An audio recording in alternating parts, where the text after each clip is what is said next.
he's out there in the real world making real art and contacting people and communicating with people.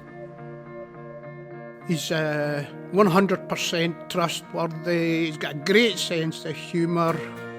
You don't particularly necessarily have to have great training or great skills to be a great artist, and Jack kind of comes into that category. Somebody who's got great passion and a big heart, and he puts that in his films. This is one way to beat the cops.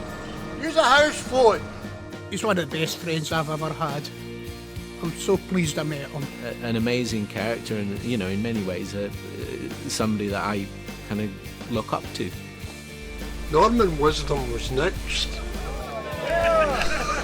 Always leave them laughing. I'm just an ordinary fella. I'm proud of what we've done.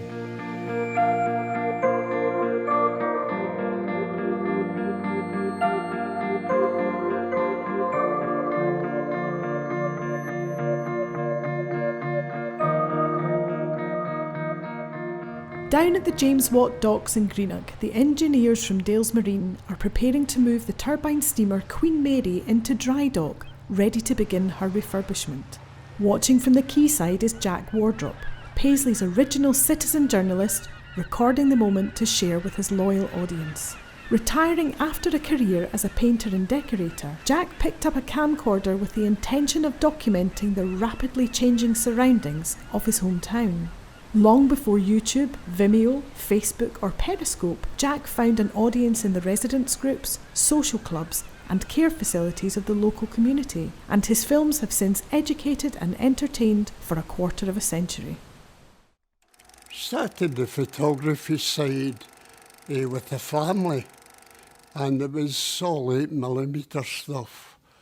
And we used to get the kids in, you know, at Halloween and looking for apples and things like that.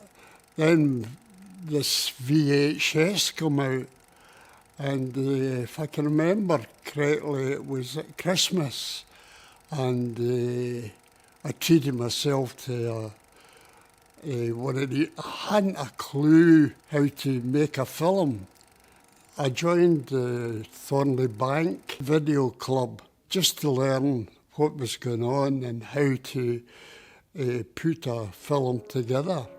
It was the audience reaction to his film An Observation that gave Jack an inkling that he might be onto something, and hinted at a mischievous sense of fun bubbling away just under the surface. I was always getting pulled up in that video club for being too flippant. For instance, I took a walk up the school wind in Paisley, and there's an awful lot of churches there, but they were all empty. So this gave me an idea. I said, I think I'll do a film on the churches. And I ended up filming the Orange Walk, which is being held at St James's Park. But while I was filming, this drunk guy, he went staggered right in front of the camera, right through a hedge. And as I was saying earlier, I was always getting told I was too flippant. So when he went through the hedge, I says, Christ, they've started without me. And the hall was in uproar when that gets showed. And that gave me a kick. It's now Christmas 1992, and we're looking here at the end of an era with the demolition of the Fergusley cotton mills, which were built in 1886 by the Coates family. When I bought my first camera, they were actually demolishing it, and I called that film Threadbare. And I managed to get some good footage.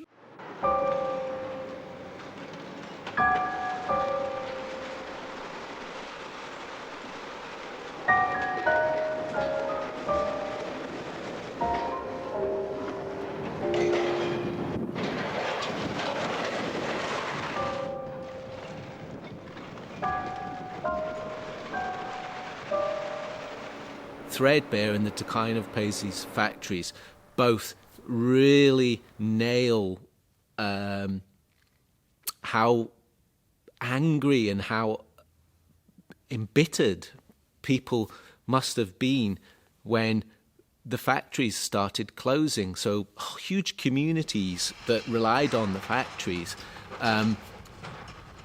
all of a sudden started losing their livelihood, and the communities were becoming decimated. Jack was there as on the front line, as it were. There was nobody else doing it.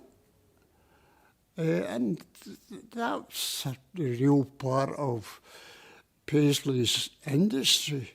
He managed to express the pain and utter kind of, in some ways disbelief and kind of horror, if you think about it, that people and communities were going through as their livelihoods were just sort of collapsing around them. Despite the sombre mood and dramatic footage in the film, Jack manages to break the tension with a trademark one-liner here and there. Even the gatehouse clock was stolen. Had they caught the culprit, he'd probably have done time. As technology progressed from tape to non-linear, Jack's skills were kept up to date by his buddy and co-conspirator David Muir. Well, more years ago than I care to mention, I decided to attend computer classes being run by the Southside Action Centre in Paisley. And I met Jack there. And Jack and I became firm friends almost immediately. We just liked each other. Jackie will often say to me, "I'd like to do this, David. Do you know how to do it?" Now that makes me think outside what I would have done myself. So yes, he's undoubtedly had a big influence on me. Through sharing his archive at Paisley's popular frame-by-frame events, Jack has brought his work to a whole new audience and has gained some informed fans along the way. A Big Mac to us was an oversized raincoat. We thought fast foods was what some religions ate at Lent. So many young filmmakers now could learn so much from Jack. How to tell a story, how to put that across onto screen, how to do it simply with a lot less than they have now.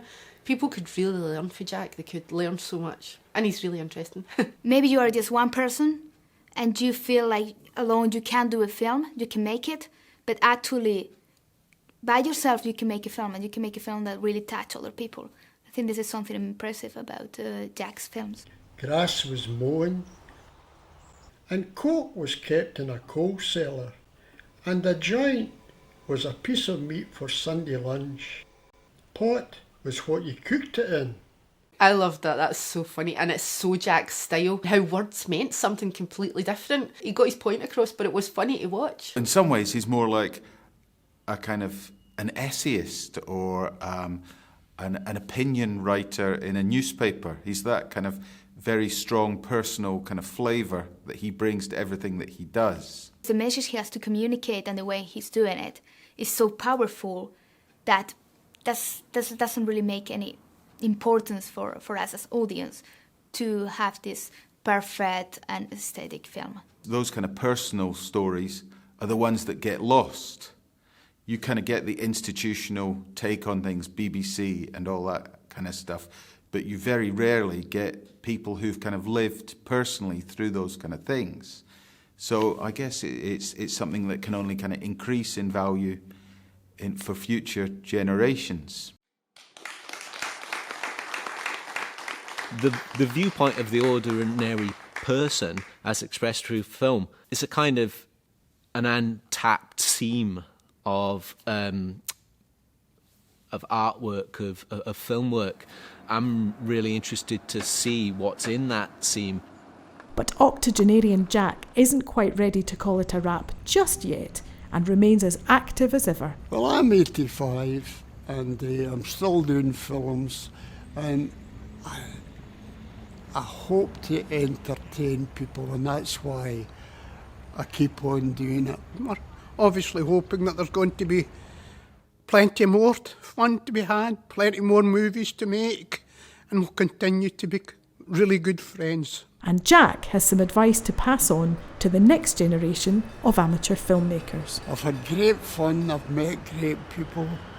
if you guys have got an idea, try and develop it.